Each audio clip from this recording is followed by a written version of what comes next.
It was just me and Mark, heading to a secluded campsite in the mountains, far from the city, looking for some peace and quiet, just the two of us in nature. The plan was to spend the weekend with no worries and escape from the hectic routine. The first day was perfect. We set up our tents, made a campfire, and sat down to enjoy the silence, only interrupted by the sounds of the forest. It was everything we wanted, that kind of peace you can only find away from civilization. The night was calm, no surprises. But when we woke up the next morning, something didn't feel right. Something seemed off. As we stepped out of the tents, I immediately noticed things were strange. Small items were out of place. Mark's backpack was open, the lantern he had left near the fire the night before was gone, and even some tools, like the pocket knife and the utility knife, had been messed with. Nothing valuable was missing, none of the food or big equipment had been taken, but it still felt wrong. We thought maybe some animal had gotten into our stuff, but deep down, we knew that didn't make sense. Animals don't mess with small things like that. Someone or something had been there during the night. And worse, the feeling that we weren't alone in those mountains started to creep in. That weird feeling stuck with us for the rest of the morning. We tried to go on with our plans, but our minds kept drifting back to the things that had been moved. In the afternoon, we decided to take a walk to clear our heads, but by the time we got back, the tension was already building. That's when we saw him. A guy, standing at the edge of the forest, walking slowly, with no rush. He was about 30 yards from our tent, but what caught our attention was the way he walked. Something was off. Like he didn't know exactly where he was going. His movements were uncoordinated, almost like he was lost or looking for something. We tried to stay quiet, but Mark, being impulsive as always, called out to him, asking if he needed help. The second Mark spoke, the guy looked our way. But he didn't say a word, didn't do anything you'd expect. He just turned and ran into the woods, so suddenly that it seemed like he was running from something. Mark and I stood there, frozen for a few seconds, trying to process what had just happened. We weren't scared, but something wasn't right. We weren't alone, that much was clear. And there was something else, something in the air, that made everything feel way more eerie. That night, the atmosphere got even heavier. We sat by the fire, trying to ignore the strange presence still hanging in the air. The sounds of the forest seemed thicker, closer. Like something or someone was watching, waiting. We tried talking, but both of us kept glancing at the shadows around the camp. The night silence dragged on, and I had the sense that we were being listened to. Mark was the first to break the silence. Do you think that guy was watching us? I didn't answer. I didn't want to say what I was thinking, but deep down, I knew something was wrong. I couldn't ignore it anymore. When the early hours of the morning came, the wind picked up, and the fire, which had been dying down, almost went out completely. The weather seemed to change quickly, like nature itself was turning against us. I closed my eyes for a moment, and when I opened them, I saw him again. The guy was there, in the same spot, at the edge of the forest.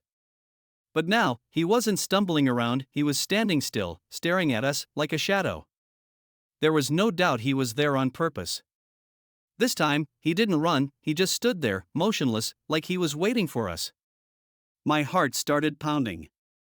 I wanted to run to the tent, but the sight of that man kept me rooted to the spot. The next morning, we woke up early, more tense than ever. The smell of wet earth and the sound of the wind moving through the trees kept us on edge, even more alert. We tried to make coffee like we always did, but our hands were shaking, and that feeling of being watched wouldn't go away. We decided it was time to leave, convinced that maybe it was all in our heads, but still, something told us it wasn't. When we got to the car, the first thing we noticed was the silence. The kind of silence that happens when something's wrong, when the world seems to adjust around an absence. The car wasn't there. In its place was just the emptiness of the dusty road. Desperate, we started looking around, but soon realized there was nothing left. The car was there, but not how we left it. The wheels, the mirrors, even the hood had been ripped off, like someone had taken the car apart piece by piece overnight. We couldn't understand how it was possible. The road was isolated, no one could have gotten there without us noticing. The worst part wasn't that the car was destroyed, but what it meant. Someone had been there, watching, waiting. And somehow, we were the target. Paranoia took over both Mark and me. The feeling that we weren't alone grew even stronger, like we were part of a game where we were the prey, not the hunters. Panic started to spread between us. Mark suggested we try walking to the nearest town, which was a few hours away on foot, but the road, usually so quiet, was way too still. Every sound felt amplified, like the trees and rocks were watching our every move. Every step we took seemed calculated, and the longer we walked, the stronger the feeling that something was wrong became. It was like the trees were closing in on us, creating a maze with no way out. The fear that the man, or whatever else, was following us, growing more real with every passing second, left us speechless. After an hour of walking, we spotted something in the distance, through the trees. It was a figure, hunched over, moving slowly in our direction. It wasn't the man from before, but its behavior was just as strange. It was standing still, like it was waiting for us to get closer. When it finally turned to face us, my stomach twisted. Its face wasn't human, at least not completely. It wasn't deformed, but its expressions were unnaturally stiff, almost like a mask. Its eyes, way too big to be natural, stared at us with an intensity that froze my soul. It didn't say a word, but the air around it felt heavier, like the silence we were in was a warning.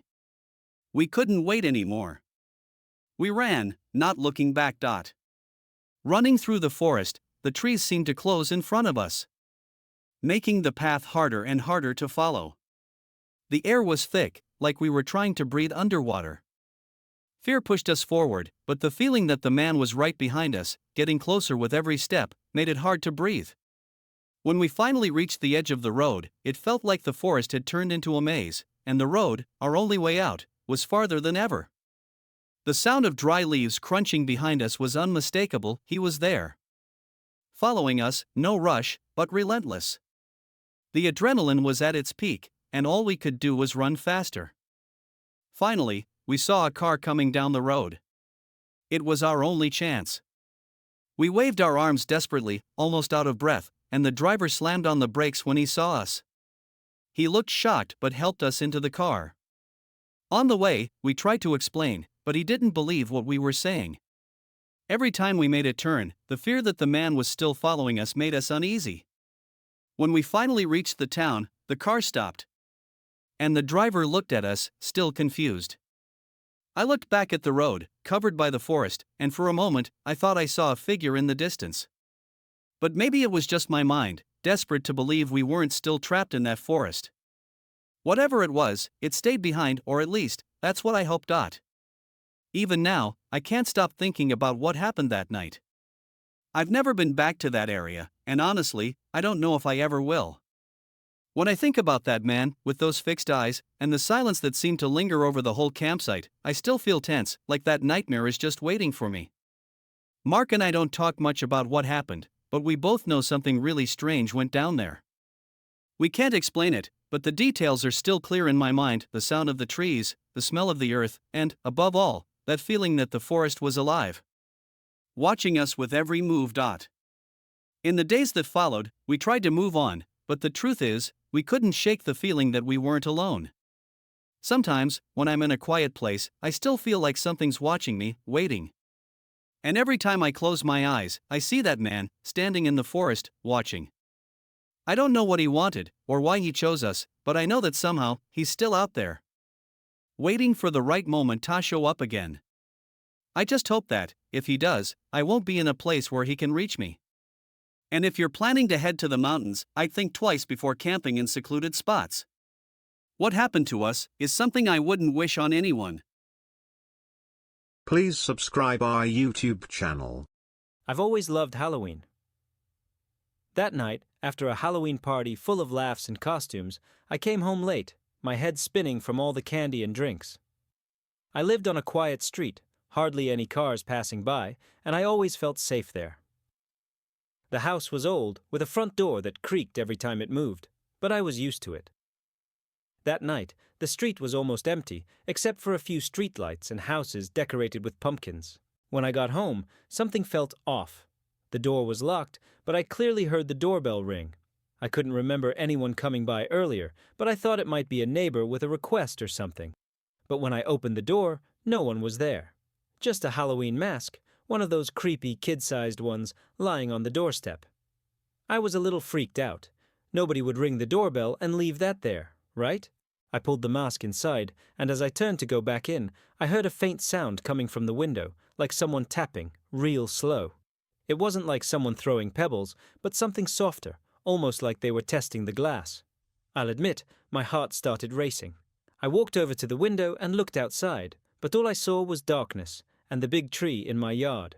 So I went down the stairs and headed to the front door, thinking I'd find someone, but nothing. No shadow, no person, just the cold wind rustling the tree. Then it hit me. The mask I had left on the table was now hanging on a branch, right next to the window. How did that happen? A chill ran down my spine. I looked around, trying to find some logical explanation. The mask was just hanging there, almost in a creepy way, swaying slowly in the breeze.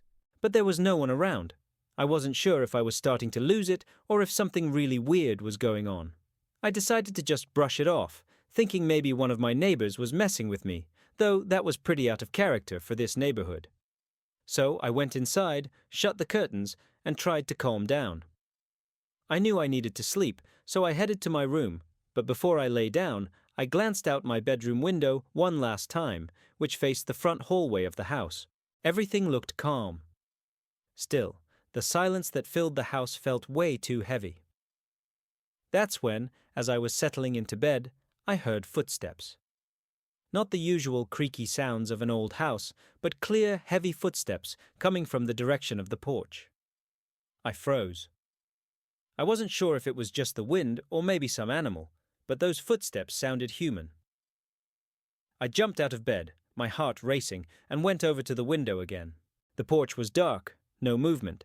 The front light was off, which felt even stranger. How could someone have gotten up there without me noticing? I slowly opened the door and looked outside. No one. No shadows, no people in sight.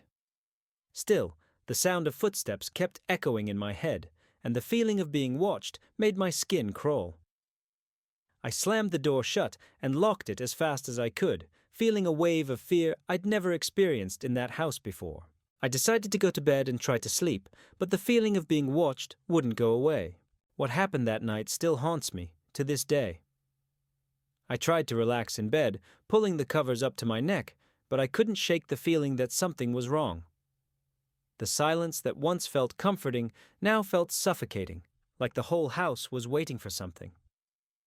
I lay on my side, staring at the wall, trying to convince myself that I was just being paranoid. When I finally closed my eyes, I heard it again. That soft but relentless sound. The doorbell. It was hard to believe. I glanced at the clock. It was almost 2 in the morning. Who else could be ringing the doorbell at this hour? Fear froze me in place. I decided not to look outside anymore. I didn't want to confirm what I knew wasn't normal. But the doorbell rang again. It felt like a weight had been placed on my shoulders. I got up, more on impulse than anything else, and walked to the door. No one was there. No mask, no kid. Just the darkness. But the feeling of being watched stayed with me every step I took. I slammed the door shut, but when I looked at the living room window, I felt my blood run cold. I could have sworn that, in the distance, at the edge of the faint streetlight, there was a figure standing. I couldn't make out any details, but the shape was still, unmoving, watching. Panic hit me instantly. I couldn't stay there anymore. I ran to the phone, thinking about calling the police, but something stopped me. The sound of footsteps, that tap, tap, tap against the window glass, echoed again, but this time it was much louder, as if something was testing the glass's resistance. I took a deep breath, still too scared to leave. Then, as if it was the only obvious choice, the one I couldn't ignore, I grabbed my keys and went out the back door. I didn't want to look at that window or the street anymore. I just wanted to get out of there. When I stepped out the back door, the feeling of being free from the invisible presence was almost immediate, but the fear still wouldn't let me fully relax. I walked around the back of the house trying to think clearly, not knowing what to do or where to go. Every shadow seemed to move strangely, every noise felt amplified. Then I heard a scream. It was low, muffled, like someone was trying to call for help. My feet froze. I had no idea where it was coming from, but I knew I couldn't ignore it. I ran out to the street and looked back, trying to see something, anything, that would explain what was going on. That's when I saw it, at the edge of the streetlight's glow, a figure moving slowly, like it was following me, but before I could react, it disappeared between the trees. The feeling of being followed didn't leave until I reached my friend's house, where I stayed the rest of the night. The next day, everything seemed normal. The doorbell didn't ring anymore, the mask wasn't anywhere to be found, and the street was as calm as always. But even today, when I hear any sound at night, I remember that feeling. The feeling of being watched, of being tested by something I couldn't understand. I don't know who or what was there, but I know it wasn't just my imagination. That Halloween was the night I learned that there are things in this world we can't explain, and sometimes the doors we try to close are the ones that show us the things we don't want to see. Please subscribe our YouTube channel. I used to work the night shift at a gas station in a quiet neighborhood, pretty far from the city, where barely any cars passed by at night. Things were going fine at work, even with the loneliness, and the atmosphere was always calm. Those quiet hours gave me time to think, sometimes even reflect on life. I had a small apartment nearby, so I felt safe and comfortable, away from the hustle and bustle of the city. The station was small, with just a few customers, but every night I knew I could count on the ones who came in to fuel up. That night felt like any other until, just before closing time, 3 guys walked in. They were wearing Halloween costumes, but there was something about the way they were dressed that made me uneasy. It wasn't like zombie or monster costumes, but more like weird masks and dark clothing, almost like they'd stepped out of some old horror movie. They didn't say a word to me when they came in. I was behind the counter trying to wrap up the store, but their stare gave me this strange feeling, like they were just watching me for no reason. They grabbed some chips and candy and paid in cash, not saying a single word. The weirdest part was that they never looked me in the eye, like they were focused on something far away. When they left, that unsettling feeling grew stronger, but I tried to shake it off. After I closed the door behind them, I quickly glanced at the shelf where the items they'd bought were, and that's when I noticed something odd. One of the guys had left a small bag on the counter, and I hadn't even noticed it. At first, I thought about running to the door to call them back, but when I looked out the window, I saw that the 3 of them were just standing there in the parking lot, right next to the little fence that separated the gas station from the street. They were just standing still, watching, and that's when my instincts kicked in. I decided to grab the bag and see what was inside. I didn't want to open it, but my curiosity got the best of me. When I unzipped it, I realized the contents made no sense for a gas station. The bag was filled with things that definitely didn't belong there. No food or drinks, just tools, ropes, and even a skull mask, like they were getting ready for something. Something was very wrong, and I instantly got chills. I looked up, and through the store's glass window, I saw they were still there, but now farther away, near the wall, still staring at me without blinking. They didn't move, didn't say a word, just watched. Every little movement they made me more anxious, and the idea of confronting them or going outside to talk to them started to feel more and more ridiculous. I needed help. My mind was racing. What was going on? Why were they just standing there, staring at me? I froze for a few seconds, not knowing what to do. But I knew I had to act fast. I locked up the station every night, but I never felt scared, just the calm of the routine. But now something was off. I locked all the doors and windows, my whole body tense, like every move counted. I grabbed the phone and called the police, but while I was waiting for them to pick up, I felt like something was wrong. The guys hadn't moved an inch, still standing there in the same spot, like they were waiting for me to make the next move. The phone call felt like it was dragging on, and everything around me felt distorted, with every sound growing louder, more intense, like I was in some kind of suspense movie. The minutes passed, and soon the police answered. I explained the situation, trying to stay calm, and they said they'd send a squad car to check it out. But when the call ended, something happened that left me even more confused and terrified. When I looked out the window again, the guys were gone. There was no one in the parking lot anymore, and I had this strange feeling that, for some reason, I had been watched the whole time, like something had happened beyond what I could understand. The police arrived shortly after, and I led them to where the men had been standing, but they found nothing. No sign, no evidence that anyone had been there. The parking lot was empty, as quiet as before. But I knew what I had seen. I knew I wasn't crazy. The officer looked at me with a skeptical expression, like he was trying to figure out what I was saying. He asked if I was sure I had seen 3 men there, but the way he glanced at the station and the empty parking lot made me feel like he didn't believe what I was telling him. I tried to explain again, but he seemed more interested in checking the security cameras, which, to my surprise, hadn't recorded anything. No footage of the men coming in or leaving. The cameras always worked fine, never a glitch. But at that moment, they were all blank. That's when another younger officer approached me and asked about the bag I had mentioned. I grabbed the bag that was still on the counter, trying to keep calm, and showed it to them. The officer grimaced when he saw what was inside, but didn't say anything right away. He just asked me to wait while they checked the area. I stood there, watching the situation unfold and trying to make sense of what had happened. Inside, fear was eating me up. The idea that something unexplainable had taken place felt more and more real, but no one seemed to take what I was saying seriously. The officers finished inspecting the station, but didn't find anything else. No signs of violence or anything else indicating that something unusual had happened. When they finally said there was nothing more they could do, I felt completely helpless. They said their goodbyes, and before leaving, the older officer gave me a pitying look, like he was telling me not to worry so much, that it was just a weird episode. But I knew what I had experienced wasn't just that. That feeling of being watched, of no longer being alone, still haunted me. The next day, everything seemed to go back to normal. The station was quiet, and the usual customers came in, as if nothing had happened. But I couldn't shake that feeling of unease. The image of the 3 men, their faces hidden behind the masks, and the way they just stood there, watching, haunted me. I tried to go on with my routine, but I was constantly looking over my shoulder, expecting to see them again, even though I knew that probably wouldn't happen. But there was something that wouldn't let me rest. What did they want? Why were they there? And what was in that bag?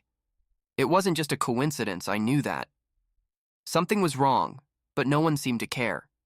During the following week, I started to notice that, even with life getting back to normal, little details kept haunting my mind.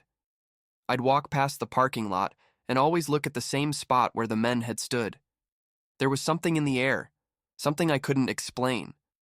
The fear seemed to be growing stronger, like it was slowly taking over me. Then, one night, while I was closing up the store, the parking lot light flickered, and a chill ran down my spine. I looked out the window, and, for a second, I thought I saw a hooded figure standing by the fence, watching. My heart raced. The light suddenly went out, and everything went dark. I took a deep breath, trying to calm myself, but I already knew that the fear I felt wasn't just paranoia. Something, or someone, was out there. I took a deep breath and tried to focus on what I was doing, but the atmosphere felt more oppressive with each passing second. The silence was heavy, and the feeling that something was about to happen hung in the air. That's when I heard a soft click on the glass door, something so subtle it could have easily been ignored. But I didn't ignore it. My eyes immediately went to the door, and there it was.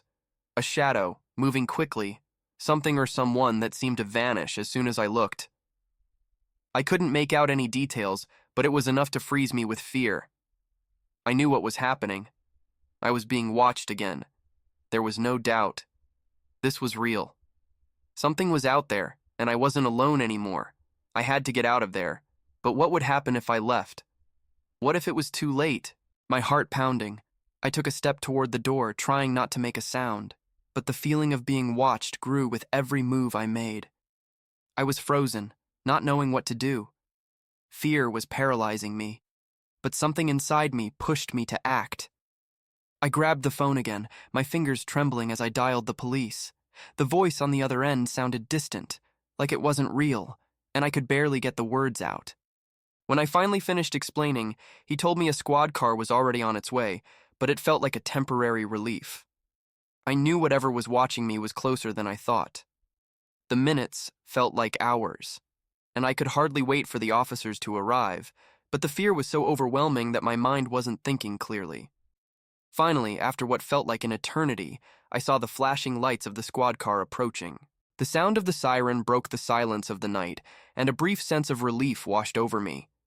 But when I looked out the window again, everything seemed deserted. The men were gone. The parking lot was empty, no sign of any presence. The officers came in, did a quick check, but just like the first time, they found nothing. They asked me about the figure I had seen and once again told me to stay calm, suggesting it could have been a reflection or even a hallucination caused by stress. But I knew it wasn't that. The fear was still there, squeezing my chest, and the sense that something was wrong was so real that I couldn't ignore it anymore. When the police left, I was there, alone again. The gas station, usually an island of calm at night, now felt like a strange and threatening place. Even though I knew the men were gone, a sense of being watched lingered. I couldn't sleep that night. I spent hours lying there, staring at the ceiling, trying to understand what had really happened. How did they disappear so fast? How did none of the cameras capture their entrance or exit? And the contents of the bag? What did it all mean? I didn't find any answers that night, but I knew something very strange and terrifying had occurred. I couldn't ignore what I had seen anymore. And even though the men were gone, the feeling that they were lurking, waiting, never left me. In the days that followed, nothing out of the ordinary happened. The station went back to its normal routine, but I couldn't shake the feeling of being followed. The emptiness in the air, the constant impression of being watched, everything seemed more intense. I started taking different routes when leaving work, always looking behind me, waiting, maybe even hoping that something else would happen, so I could finally understand what had happened that night. But the men never returned. The station stayed quiet, as it always had, with its silent and empty nights. I tried to move on with my life, but what I lived through that night never left my mind. I still don't understand what happened. All I know is that the men weren't like any other customers. There was nothing normal about them, nor the bag they left behind. And the strangest thing is that even after all this time, whenever I'm alone at night, I catch myself looking out the windows, expecting to see them out there, in the shadows. As if what happened was just the beginning of something much bigger. But to this day, I've never seen those men again, or anyone who looked like them. Maybe it was just a coincidence, maybe not. What I know is that when the sun sets and the night falls, I've never really felt alone at the station again. Something or someone is always watching me. Please subscribe our YouTube channel. It was one of those days where the road seemed endless. I was taking a solo trip through Alaska, enjoying the silence and the barren landscape, far from everything. It felt like the perfect setting to think about life. No rush, just me and the road. Stopping at that little roadside diner almost felt like a necessity, since it was starting to get dark and the place seemed like the only option nearby. The waiter, a quiet guy, served me a simple meal. No chit-chat, no looking around at the others. It felt like one of those places with no stories, a place with no people. When I finished, I paid and left. The cold night air hit me right away. That's when I looked at my car and noticed something strange. The two tires on the left side were completely flat. What the hell? I thought, walking over to take a better look. That's when I saw the slashes in the tires, sharp and clear, like someone had done it on purpose. Panic started to rise, but I tried to stay calm. Must have been some animal or maybe a sharp rock, I thought. But I soon realized this damage didn't look accidental. I was alone, no cell signal, and the only thing I could do was try to walk to the nearest town, which I knew was a few hours away. The diner was closed, and the place felt deserted. The worst part was the absolute silence. You couldn't hear a thing, not even the wind or any nearby animals. I tried to look for signs of another car passing by, but nothing. I didn't know exactly how many miles the town was, but I knew I was in a pretty remote area. I took a deep breath and started walking down the road. The sun had already set, and the stars were starting to show, but not enough to light up the path properly. Each step felt heavier than the last, but I had no choice. Just a few more miles, I kept telling myself. Then suddenly I felt something off. I wasn't alone. I looked to the side, towards the forest, and saw figures. They were at a distance, near the tree line, but it was hard not to notice that something was wrong. They were people, but they were standing still, like they were watching me. I couldn't make out details. They were too far away for that.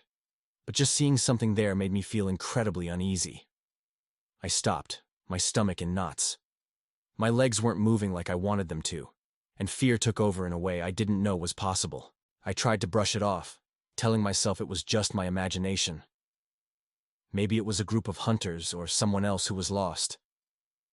But then, as I started walking again, I realized they were closer. It was like they'd moved without making a sound. I stopped again, staring at the shadows forming at the edge of the woods.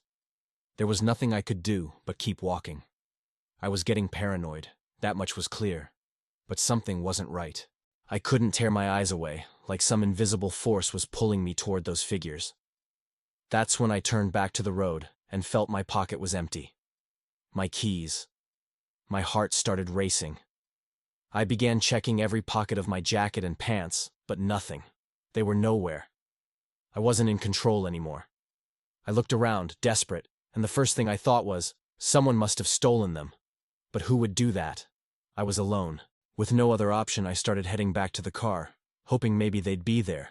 Or maybe I was lying to myself and I'd left them somewhere else. But as I got closer to the car, I saw it was exactly like before.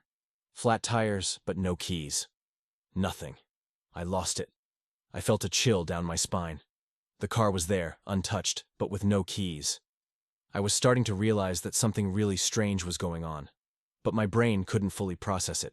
I looked around, hoping to see something, anything. But all that was there was the empty road, with the figures now much closer to the edge of the forest. They didn't move, they just watched. And that was the scariest part. It wasn't something you could ignore. I couldn't make sense of what was happening. Every step I took seemed to pull me further away from reality, like I was trapped in a nightmare. The feeling of being watched grew stronger. Fear took over me in a crushing wave, and I started running, without any direction, without thinking about what I was doing. I just wanted to get away, leave that place, but my legs didn't move like they used to. When I looked back, the figures had disappeared. But then, I noticed something even more terrifying. The sound. A low sound, almost imperceptible, but growing louder, like something was getting closer to me, fast. My body froze, the terror creeping up my spine. The darkness seemed to swallow everything around me, and the only thing I could hear was my heart pounding out of control. My mind was in panic mode. I didn't know anymore if the figures were real, or if my mind was just playing tricks on me. But the feeling of being followed was real. The sound was getting closer and closer, and I had no idea what to do. I rushed to the car, desperate, and started searching through it, turning everything inside out, hoping somehow the keys would show up. Nothing. Nothing but the emptiness of the car and the fear that was consuming me. It was like the world around me had been overtaken by complete silence. But at the same time, that distant sound kept getting louder, closer. That's when, out of nowhere, the light from the stars went out. There was no more light, and the darkness seemed to swallow everything. In that moment, I couldn't tell what was real and what was just my growing fear. I looked back at the forest and saw the outlines of the figures, now much closer, almost on the side of the road. I felt an intense cold, but it wasn't the cold of the night. It was something different, a chilling feeling that seemed to come from inside me. A wave of despair washed over me, and not knowing what else to do, I ran to the other side of the road, trying to find something, anything that might give me a little safety. I ran like I'd never run before, not looking back. The feeling of being hunted was unbearable, and the sound was getting louder, like something was chasing me at a terrifying speed. When I finally stopped to catch my breath, I realized I was completely lost. The road seemed endless, and I didn't know where to go anymore. Despair took over me completely. My thoughts were scattered, and all I could think was that I needed to get out of there. I just had to get out of there. I looked back at the forest again, but the figures had disappeared. However, the feeling of presence, that pressure in the air, didn't go away. That's when a light appeared on the horizon. I could hardly believe my eyes. A faint light, but visible, like a car approaching. I ran toward the light, hoping that help was finally on the way. But as I got closer, I realized the light wasn't moving. It was fixed, floating at an odd height. Panic hit me again, full force, and my body froze. I didn't know what to do, but before I could decide, the light vanished suddenly, like it had just turned off all at once. I stood there, in the middle of the road, unsure of what was real and what no longer was. I stood there, in the middle of the road, unable to think straight. The silence wrapped around me again, but now it felt even more oppressive, more dense. The feeling of being watched came back stronger than ever, like something invisible was lurking, waiting for the right moment to capture me. By this point, my body was exhausted, my spirit drained. I wanted to scream, but I knew it wouldn't help. The road was empty, the forest distant and silent. The light I had seen wouldn't return. I was completely alone, and that fear, that uncontrollable terror, overwhelmed me more with every passing second. Then something strange happened. I heard a distant sound, like a scream, but it wasn't a scream of pain. It was something deeper, like a warning. I looked around, but saw no one. The feeling of being in a nightmare grew stronger, like the entire scene was becoming unrecognizable. I wanted to run, but my legs felt weak. Only then, with a terrifying clarity, did I realize that something had changed. The road didn't look the same anymore. The asphalt was different, more worn, like I had been walking on it for days, not hours. The trees around me looked darker, like they had grown faster than was possible. I looked around, trying to find something familiar, anything that would tell me I was still in the same place. But nothing felt right. The shadows of the trees stretched in a strange way, and the feeling of distortion in the environment grew stronger. That's when I realized the figures were no longer in the forest. They had just disappeared, like they had never existed. But the fear remained, like a tangible presence. I was trapped in a place I didn't recognize, in the middle of nowhere, not understanding what was happening. The sense that there was something else there, something beyond my understanding, was almost unbearable. When I looked at the car again, something made me stop. What had once seemed like just a car parked on the road now felt like it had its own presence. The tires were intact, but I didn't know how that was possible. The keys were still gone, and the feeling of being watched was only getting stronger. I walked toward the car, trembling, and grabbed the handle. The door creaked open, and the inside was empty. There was nothing there, except a cold emptiness that seemed to swallow me. I looked back one last time, and for a moment, I had the clear feeling that the figures were there again, at the edge of the forest, watching me in silence. It was like time had stopped. I couldn't understand what was happening, how I'd gotten there, or what those figures wanted from me. The fear had turned into something deeper, a feeling of helplessness that paralyzed me. I looked at the car, then at the road, and for the first time, I realized there was no way out anymore. There was no direction to go, no more choices to make. I was completely trapped. There was nothing, no one, and that emptiness seemed like all that was left. Then, everything went silent again, like the world had frozen in time. And then, suddenly, as if nothing had happened, the moonlight returned with clarity, and the sounds of the night resumed as normal. The figures were gone, the fear had faded, and the road seemed to be just as it was before. There was nothing strange there anymore, but I knew for sure that something had happened. Something I couldn't explain, even if I lived 1,000 years. When I finally found my keys in the pocket of my jacket, the relief was instant, but the feeling that I had been part of something inexplicable stayed with me, like a shadow. And to this day, I can't understand what happened that night. Please subscribe our YouTube channel. I'm a new pizza delivery guy, and like anyone who's just starting out, I get nervous on routes I don't know. It was a cold autumn night, and the pace was pretty slow. There weren't many deliveries, but then an order came through for a house on the outskirts of town. The street was quiet, just the sound of dry leaves rustling on the sidewalks. The kind of place where no one else is around, the kind of street you'd see in the background of a horror movie. The house was actually well kept, painted a soft blue, windows clean, but there wasn't a single car in the driveway or on the street. It felt off, like it was waiting for something, but at the same time it seemed like it wasn't even alive. I knocked on the door a few times, waiting for someone to answer, but no one came. The house was completely dark, no lights on, which, to be honest, only made me feel more uneasy. I called the customer's number, trying to double-check that I was at the right place. The phone rang a few times, and when someone finally picked up, the line was completely silent.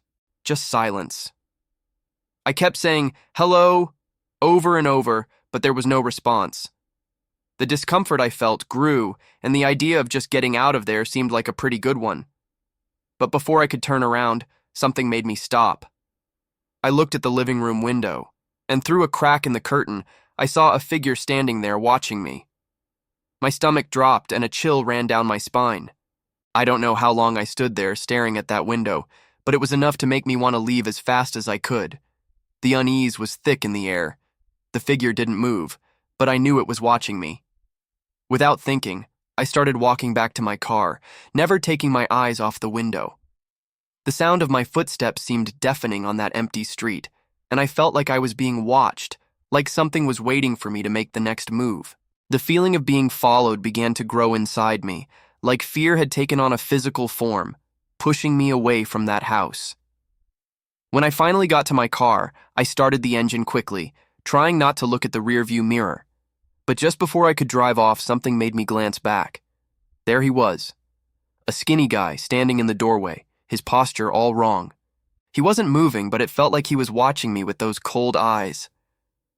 I slammed my foot on the gas, speeding down the empty street, but I couldn't shake the feeling that he was still there, at a distance, like he was following me without hurry, never getting closer. My heart was pounding as I kept glancing at the mirrors, waiting to see his face, but there was nothing but the empty road behind me. The road was empty, but I couldn't shake the feeling that something wasn't right. My chest was still racing, and anxiety was building up inside me. I tried to convince myself it was just a scare, maybe someone who lived in that house, but I couldn't understand why he'd just stand there, not moving, not doing anything except staring at me.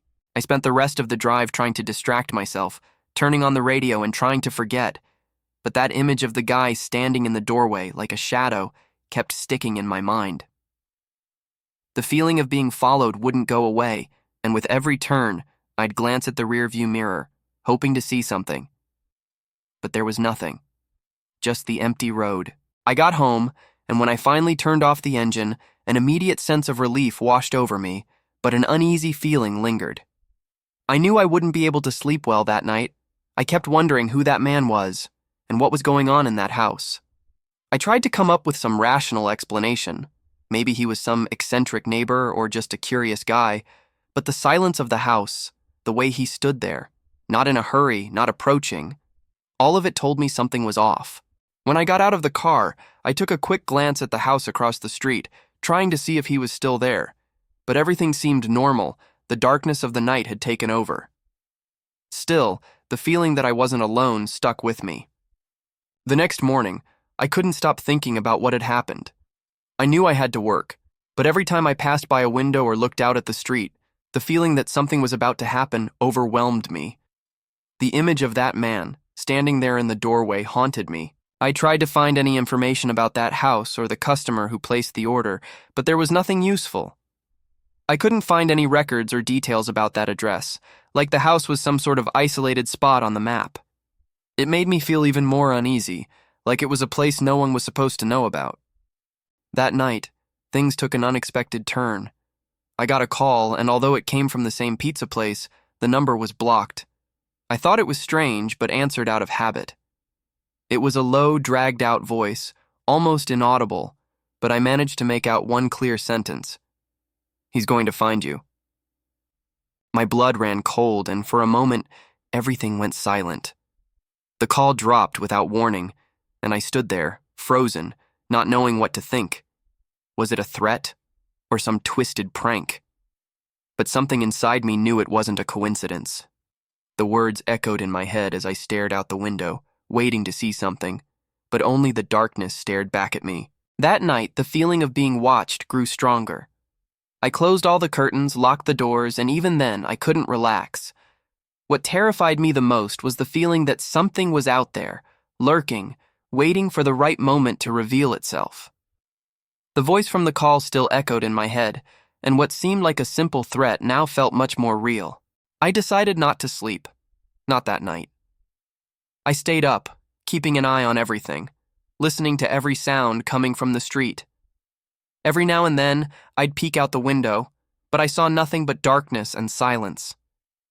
But deep down, something told me I wasn't alone. Near dawn, when the exhaustion started to hit me, something made me look out the window one more time.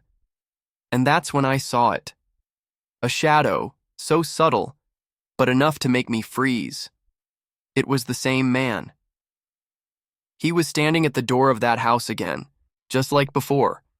But now he wasn't just watching. Something had changed. He was staring directly at me, his eyes locked on mine like he knew exactly where I was, like he had been waiting for me. My body went stiff, and for a moment, I didn't know what to do.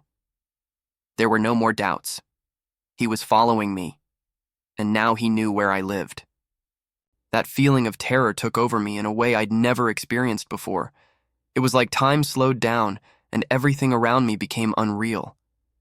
Fear turned into panic, and I didn't know what to do. I tried calling the police, but the call dropped again. That absolute silence surrounded me, and I could feel that something was about to happen.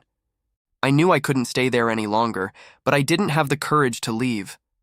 I decided to look out the window again, and that's when I saw that he wasn't at the door anymore. In fact, I didn't see him anywhere. But the feeling that he was still close by didn't go away. That presence, like a shadow, seemed to be everywhere. I woke up the next day with sunlight coming through the window, but the feeling of dread was still there. I looked out the window, but the street was empty, as if nothing had happened. I stood there for a long time, waiting for something to change, but nothing did. That man, the phone call, everything seemed to have disappeared with that same night. I tried to get back to my routine, but the experience left its mark on me. I couldn't pass down that street without feeling a chill. Even after months, whenever I got close to that house, the memory of that night would come rushing back, and no matter how hard I tried, I couldn't forget the stare of that man. Something told me he was still out there, lurking, waiting for the right moment to show up again. Please subscribe our YouTube channel. I never thought something so weird would happen on my very first night back in town. I'd just gotten my degree and landed a new job, but honestly, all I wanted was to get into my apartment, take a hot shower, and forget about the cold and the rain that just wouldn't let up. But, of course, life had other plans, because the moment I got to my door, I realized I didn't have my key. I tore through my backpack, checked every pocket, nothing. I was completely locked out, and there wasn't an easy fix in sight. To make things worse, it was almost midnight, and I barely knew anyone in this part of town. With no better options, I headed to this little cafe on the corner, one of those rundown, 24-hour spots you only go to when you're desperate. As soon as I walked in, the smell of stale coffee and greasy food made me second-guess myself, but standing out in the rain didn't seem like a better idea. I found a seat in the corner, trying to keep a low profile, and ordered a coffee just to have an excuse to be there. While I waited, thinking about how to get help, I noticed two people at the next table. Well, noticed might not be the right word, they were hard to ignore. They weren't talking exactly, it was more like an intense whispering that made the whole vibe feel off. I tried not to eavesdrop, but their tone made it impossible not to catch bits and pieces of their conversation. The guy, who looked like he was in his early 40s, was practically hissing, clearly pissed about something, while the woman kept trying to calm him down. Their words were disjointed, but I caught enough to know they were talking about something serious. Words like no traces and do what's necessary floated over, and it didn't take a genius to figure out this wasn't some friendly disagreement. My heart started pounding. I had that fight or flight urge to just leave, but where was I even gonna go? I decided my best move was to act like I hadn't heard a thing and just wait it out until someone could show up with a spare key to bail me out. But then, the guy stopped talking. Just like that. Dead silence. Honestly, it was scarier than their whispering. I didn't want to look directly at them, but my eyes betrayed me, catching his reflection in the window next to me. That's when it happened. He locked eyes with me like he knew I'd been listening. My stomach dropped. He held that stare for what felt like forever, and I felt this icy chill crawl up my spine. The woman must have noticed because she stopped too and glanced my way. The tension in the air was unbearable, and I started thinking I'd stumbled into something way worse than just losing my key. I quickly looked away, pretending I was totally engrossed in my coffee, like the swirling liquid was the most fascinating thing I'd ever seen. But I could feel their eyes on me, heavy and unrelenting. The seconds dragged on, and my brain was spinning with worst-case scenarios. What if they thought I was some kind of threat? What if they decided to deal with me? Then, without warning, the guy got up. Slowly. He started walking toward me. My heart was racing, but I tried to stay calm. My hands, though, they didn't get the memo and started shaking. He stopped right next to me, so close I could smell the mix of cigarette smoke and booze on him. It hit me like a wave, and if I wasn't already on edge, that sure did it. He asked me what I was doing there, his voice eerily calm, like he was daring me to give the wrong answer. I tried to keep my voice steady as I explained that I was waiting for help because I'd locked my key outside of my apartment. He stared at me with a look of doubt, and for a second, I thought he was going to accuse me of spying on their conversation. But before I could scramble to come up with a better excuse, he stepped back, gave a dry, almost sarcastic smile, and returned to his table, exchanging a quick glance with the woman. I wasn't sure if I should feel relieved or if it was a sign that things were about to take a turn for the worse. After he sat back down, I tried my best to stay calm, but inside, I was panicking. My mind was spinning with every worst-case scenario. What if he decided to follow me when I left the cafe? What if they thought they had to silence me to make sure I hadn't overheard too much? The thoughts wouldn't stop coming, and I just wanted the help I'd called for to arrive already. With every passing minute, my paranoia grew. I started doubting if he'd really believed my story. He kept glancing at me occasionally, and the woman looked restless, as if she was waiting for him to give her some kind of signal. I felt like I was trapped in the middle of a nightmare I couldn't wake up from. And then, as if things couldn't get any worse, he stood up again. This time, he walked over to the counter and started talking to the barista. I tried to hear what they were saying, but it was all muffled, like the sound of my own fear was drowning out everything around me. At one point, the barista looked in my direction while the man was speaking, and my heart nearly stopped. I didn't know what to do anymore. If I got up and left, they might follow me. If I stayed, I was at their mercy. I felt utterly trapped, with no one to turn to, and all I could do was silently pray that someone would show up soon with the spare key to my apartment. After what felt like forever, the man finally walked away from the counter and returned to his table, but his suspicious glances didn't stop. Every time he looked my way, it felt like the air around me grew thicker, heavier, like the tension in the room was swallowing me whole. Then, out of nowhere, the cafe door swung open, and a couple walked in, laughing and talking loudly. Their arrival brought a moment of relief, like their presence somehow lessened the danger. I tried to take advantage of the distraction, glancing at my phone again and sending another message to the person who was supposed to help me, but still, no reply. Even with the added commotion, I could tell the man was still watching me. This time, he had a faint smile on his face, the kind of smile that didn't carry any warmth. It was more of a warning, a reminder that he was in control. Then, he leaned over to whisper something to the woman, and the two of them started gathering their things to leave. As they stood up, they walked past my table, giving me one last look. It wasn't just a glance, it felt like a message, part warning, part threat. Like they were making sure I understood that I knew too much, and there could be consequences for that. I froze, unable to move or react. The couple that had just entered the cafe didn't seem to notice anything unusual, and I sat there, motionless, waiting for the man and woman to leave and praying that this would be the end of it. When they finally left, I felt an immediate wave of relief, but at the same time, there was this nagging sense that it wasn't really over. I stayed seated, trying to calm down and replaying everything that had happened in my head, like I was trying to piece together exactly what I had just witnessed. The rain outside kept pounding against the windows, almost as if the weather itself was conspiring against me that night. My mind was racing, my coffee had gone cold, but I couldn't bring myself to leave and risk running into those two again on the street. The whole situation felt surreal, like I'd accidentally stumbled into some dangerous plot without even meaning to. 10 minutes went by before my phone finally buzzed with a response. The person who was coming to help me was on their way, and I felt such a huge sense of relief that I almost laughed out loud. More from nerves than anything else. I kept my head down, avoiding eye contact with anyone else in the cafe, just counting down the seconds until I could leave. When I saw the car pull up outside, I stood up so fast it probably looked suspicious. I paid for my coffee and walked out without looking back. Practically running to the car, I got in and stole one last glance at the cafe, half expecting to see the two of them watching me from some dark corner. But there was no one there, and I decided right then and there that I never wanted to set foot in that place again. On the drive back to my apartment, still trying to process everything, I couldn't stop thinking about their expressions, the intensity of their conversation, and the man's threatening demeanor. It was like he knew something about me that even I didn't know, something that made him view me as a threat.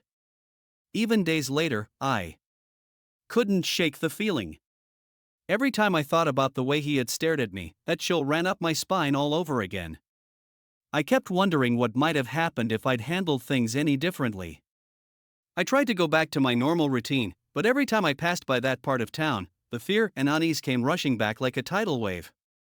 To this day, I've never gone back to that cafe, and honestly, I avoid anything that reminds me of that night. Whatever was going on between those two and why they dragged me into it, I'll never know. Maybe it was all in my head, but something about the whole situation felt too wrong to be a simple coincidence. Consider this a warning: sometimes, a small inconvenience, like forgetting your key, can put you face to face with the unexpected. And there are some things you're better off never hearing. Please subscribe our YouTube channel. I'm not the kind of person who gets scared easily, you know? I grew up in that old house, and over time, I learned to ignore the creaks, weird drafts, and even those strange shadows that show up in the dim light. But a few weeks ago, a series of noises coming from the attic started to get under my skin. You know how it is, right? Those noises you try to brush off, telling yourself it's just the wind or the old wood settling. But this felt different. It always happened in the dead of night, when the silence in the house was so heavy that any sound hit like a thunderclap. The footsteps, yeah, they sounded like footsteps, started slow, like someone was moving cautiously, trying not to be noticed. Of course, my parents thought I was blowing it out of proportion. My dad even said it was probably some animal, maybe a rat, or just the house settling again. But deep down, I knew it wasn't just creaky wood. One night, it got even weirder. I woke up with a start to what sounded like something being dragged across the attic floor. And it didn't happen just once. I heard it again, and then again, like something, or someone, was moving something heavy right above my bedroom. I froze in bed, trying to make sense of it, but I couldn't work up the courage to go up there and see for myself. The next morning, over breakfast, I brought it up again to my dad, trying to get him to take me seriously. He laughed it off, not really buying it, and said he'd check the attic later if it was bothering me that much. But, of course, he forgot, and I was left with this sinking feeling that no one was taking me seriously. I thought about going up there alone, but something held me back, you know? That weird gut feeling, like a survival instinct, telling me I might not really want to know what was going on. But it wasn't just the noises that got to me. Little by little, I started noticing some of my stuff out of place. Nothing major, but just enough to mess with me. A pen that had been on my desk suddenly on the other side of the room, my sneakers that I always leave in the same spot, now facing the wrong way. Stuff like that. I kept questioning myself, thinking maybe I was just being forgetful or overthinking things. But deep down, I knew something wasn't right. That's when I decided I needed proof. So, one weekend when my parents were out, I grabbed an old camera we had lying around and set it up, pointed right at the attic hatch. I had to know what was going on. For the first few nights, nothing happened. No noises, nothing on the camera. I started to think maybe it really was just in my head and I'd blown it out of proportion. But then, on a Saturday night, it happened again. Those faint footsteps in the attic. I was wide awake, so I knew I wasn't dreaming or imagining it. The next morning, I went straight to check the camera footage. And there it was. At some point during the night, the attic hatch moved. Slowly, like someone was trying to open it quietly. My heart started pounding as I watched. And then, as I scrubbed through the footage, I saw something that made my stomach drop. In one of the frames, there was a face, blurry, but definitely a face. It wasn't anyone from my family. It was a man, older, with this strange expression on his face, like he was sizing up the space, checking if the coast was clear. I didn't recognize him, but something about him told me he knew exactly what he was doing, and it definitely wasn't the first time. I was in shock watching that video, and the first thing I thought was that I needed to show it to my parents. I waited until they got home, and as soon as I had the chance, I showed them everything. My dad finally got serious, and I think at that moment he realized the situation was way worse than he'd thought. We decided to check out the attic together, but we didn't find anything unusual, just some dusty footprints that no one had noticed before. Still, that video didn't lie. Someone was definitely getting into our house, and I couldn't figure out how they were doing it without anyone noticing. But then things got worse. Apparently, after realizing the camera was there, the man started taking bigger risks. One night, I woke up to the sound of something falling upstairs, like he was trying to get in again. My dad decided to reinforce the attic locks and even added an extra latch. But by then, the fear had already taken over. Just the thought of a stranger sneaking into the place where I was supposed to feel safe was something I couldn't get out of my head. Every creak in the house made my whole body tense up, like he was about to show up again at any second. After locking everything up in the attic, I thought maybe that would be enough to make the guy give up. But even so, I kept waking up in the middle of the night, always with the gut-wrenching feeling that I was being watched. I started having nightmares, and my routine fell apart. Every little noise sent chills down my spine, and I couldn't stay home alone without feeling like he might try to break in at any moment. The tension was so overwhelming that I decided to leave the camera running 24/7, just to have some peace of mind. At least that way, I'd know if he tried something. Then came the bizarre twist in all of this. My mom was sorting through some old stuff in the home office and found an old photo album from when my grandparents lived here. As we flipped through it, one photo caught our attention. It was a portrait of a man, the same face I'd seen on the camera, with that unsettling look. We asked my dad about it, and he told us the man used to be a caretaker for the house, working for the family years ago. He assumed the guy had left town long ago, but apparently he never really let go of the house. After discovering the man was the former caretaker, everything started to click, but it only made the situation creepier. According to my dad, the guy had been let go years back, but he knew the house inside and out, including hidden corners, and, apparently, even a key that still worked on the attic entrance. That sent shivers down my spine, because it meant he had probably been coming and going unnoticed, maybe even for months. Still, the scariest part was wondering what he was after. We went through some things in the attic and noticed that a few of my grandma's old jewelry pieces, which had been stored in a box, were missing. It seemed like he was sneaking in just to take little things here and there, trying not to draw attention. It was after that my parents decided to take more serious action. They called the police, but since we didn't have any solid evidence besides the recordings and the missing jewelry, the officers said the most they could do was keep an eye on the area. I felt a mix of relief and frustration. On one hand, it seemed like things were finally being addressed, but on the other, the thought that he could come back at any moment still haunted me. Even with the new locks and the police nearby, I couldn't shake the overwhelming sense of vulnerability. Knowing that man was familiar with every corner of our house and could show up again at any time was a paranoia I just couldn't control. The days that followed were tense. I avoided going up to the attic as much as possible, but I couldn't stop thinking that he might still have a way to get in. The thought that he knew the house better than we did, every nook, every hidden spot, was suffocating. It felt like he knew exactly where to be to stay out of sight, when to enter without arousing suspicion. Even with everything locked up and the police making occasional rounds, I'd wake up drenched in sweat, convinced I'd heard something again. Even my parents, who used to think I was imagining things, were visibly worried. Then, one night, I woke up to the sound of glass breaking downstairs. My heart was racing. I ran to my parents' room, and we all rushed down together. In the living room, we found a broken window. There was no sign of him, but what scared me the most was that the attic lock, which had been secured, was gone. I was convinced he'd found a way back in, like the house still belonged to him. That's when my parents decided it was time to overhaul our security completely. We installed an alarm system, put cameras throughout the house, and replaced every single lock. After those changes, we finally started to feel a little safer. The alarms gave us a sense of protection we hadn't felt before, and slowly the fear began to subside. But to be honest, I don't think the feeling that something's off will ever go away entirely. Even with all the new security, every little noise or creak makes me think he's trying to come back. We never figured out exactly how he was getting in, or if he'd left behind other entry points or hidden keys. The police conducted a more thorough investigation, but didn't find any trace of him. It was like he'd vanished into thin air. Since that day, the attic has pretty much become off-limits for me. Sometimes I catch myself staring at the ceiling, wondering if, somehow, he's still up there watching, waiting for the right moment to return. The sense of vulnerability, of knowing he understood our house better than we did, still lingers.